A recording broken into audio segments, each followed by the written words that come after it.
I thought overall it was a good, solid performance by the team. Good team effort. I thought again all three phases contributed and played well. So I thought there were some nice adjustments that took place. Coordinators had a good game plan, and then they made a few adjustments during the game, and that helped too. So again, without picking one person or one side of the ball, I just thought overall it was a good team win. That time's yours. Let's go first, Sam Mellinger. Go ahead, Sam. Hey, Andy, you guys had the 4th and 1 that you went for yesterday. I'm just curious, maybe this is a little off the wall, but has your calculus changed in those situations about the quarterback sneak after what happened in Denver last year? If I was honest with you, I'd probably tell you, yeah. I hate to admit it, but that didn't work out so well. So, and I think we have other things that we can do. We didn't do very well yesterday with it, but for the most part, we're pretty good with it. Yesterday wasn't good enough.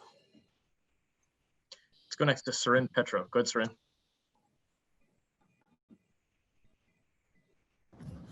Coach, the fake field or fake punt, I'm sorry, for the first down. I know a lot of guys, that'll be something that they, it's maybe just a hot call if it's out there. Was that something that was planned, or was that something, that was called from the sideline, or was that just a read the guys did on the play? Yeah, so we've had it up for the last couple weeks. It's we were going to do it right there. So Dave put it on and we went with it. So we have ones where we do read things, but this one here was predetermined. So let's go next to Herbie Teope. Go ahead, Herbie. Hey, Coach, good morning. Obviously, the trade deadline is tomorrow, and so this is the obligatory question every year around this time. How active do you think the team will be, and how unique is it this year, especially given the COVID circumstances?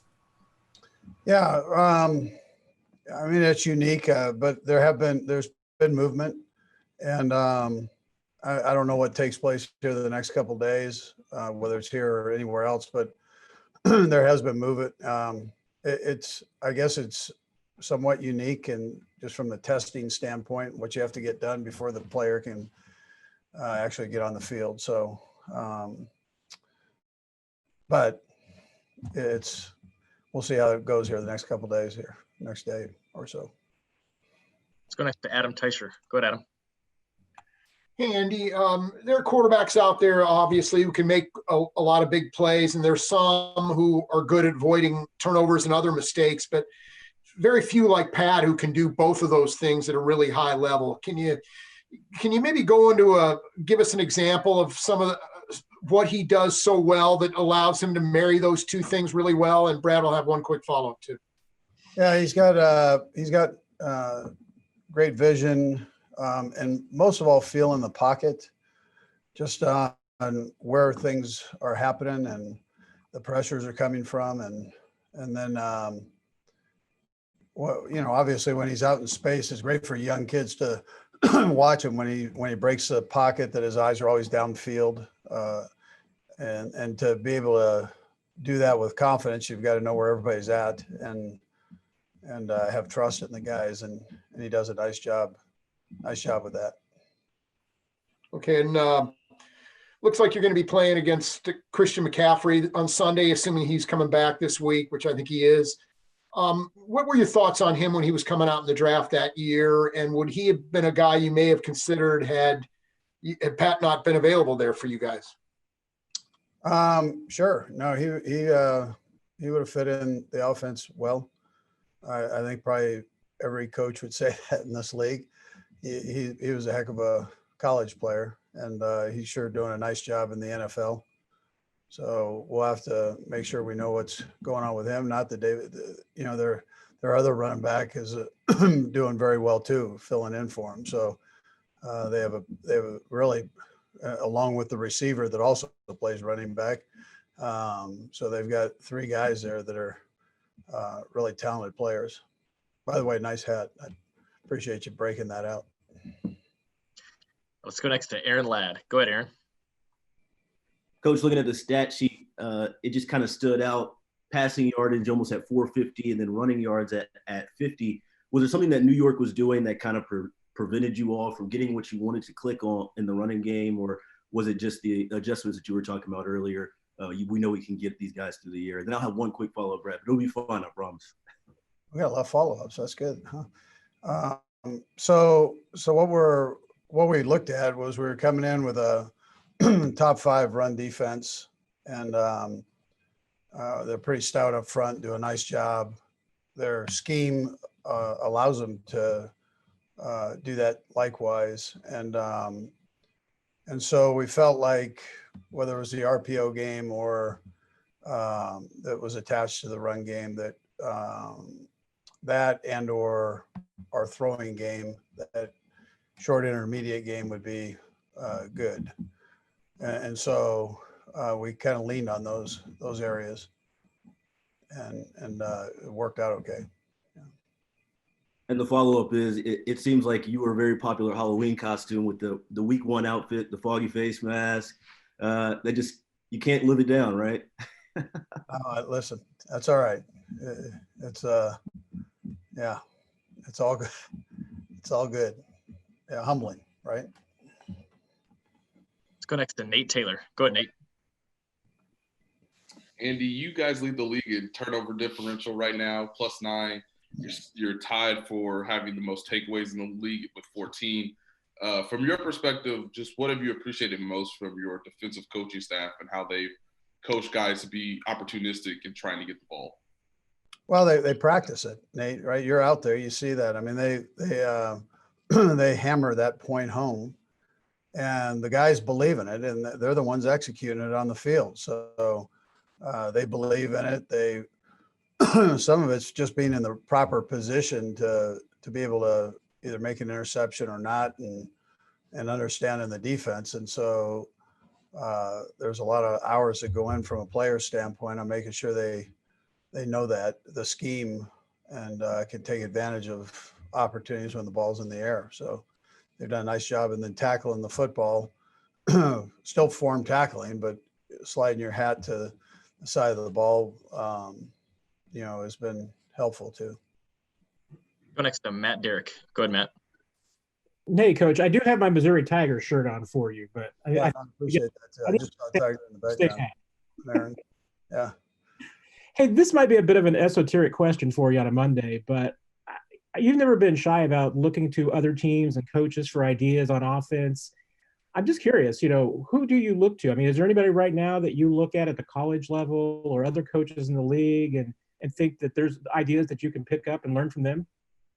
Yeah, well, I've got Joe Blameyer here who does all the behind the scenes things with all that. And he spends a tremendous amount of time going through everything from high school to college to pro, and just gathering ideas. And then whether we rearrange the play or we sneak it into our playbook as is, and but it stimulates. It's something that keeps you alive and current, and then also helps on the defensive side, kind of knowing what's coming forward in the progression of offenses in this league. So, but I give a lot of credit to him and how he goes about that and the hours that he spends there. So. Got time for a few more guys. We'll go right down the line. Robert, Todd, and then Breland. Go ahead, Robert. Hey, Coach. So we've seen Chad Henne a few times late in games this year, and I know you're a guy that doesn't really take any lead in the NFL for granted. What are you looking for when you're trying to look to put in the second team into the game? Is it a certain score you're looking to hit or a certain time in the game?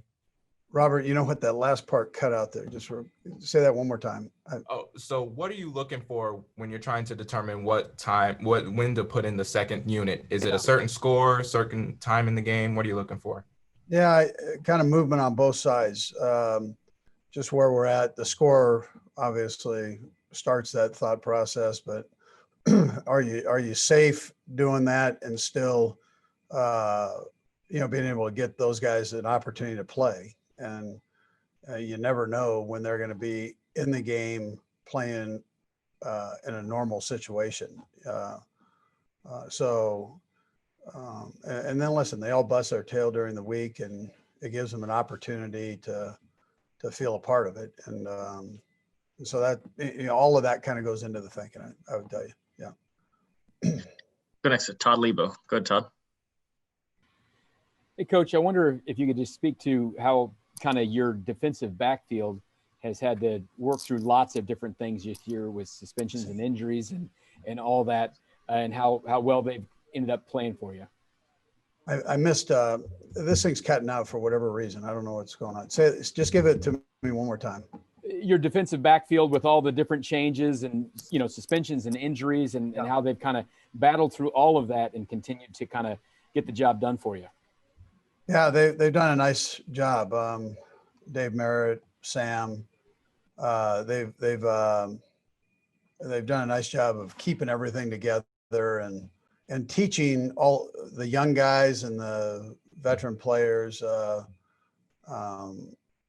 I think they've done that well, and the guys all trust each other, and they've worked them in a little bit like what we talked more about when Andy Heck moves the offensive line around. They do the same thing in the secondary, and so when a guy has an opportunity to jump in, it's not foreign. It's the player feels comfortable with it, and most of all the guys around them feel comfortable with it, and they're at that position. You've got to have great communication. So that becomes very important that they have trust in each other there. Go to Breland Moore for the last one. Go ahead, Breland. Hey, good morning, Andy. I know that you have talked about this several times throughout the course of the summer, but now that we are 24 hours removed away from the election, and you're starting to, I'm sure, see the kind of the setup going on, and it's becoming a little more real. Just how proud are you of your guys that they really led this charge to get that type of change done? Yeah, so I think it's neat that they've been able to do it right here at the stadium, and there were a lot of things that had to go right to get that done, and a lot of it had to do, first of all, with the players having a plan. Second of all, presenting it to management and ownership, and then those people in ownership and management supporting them. So Clark Hunt, Mark Donovan have gone above and beyond to support the players, and that's what team's all about. So there's great respect there, and that's the part I appreciate the most, just how everybody pulled together to jointly get this thing done.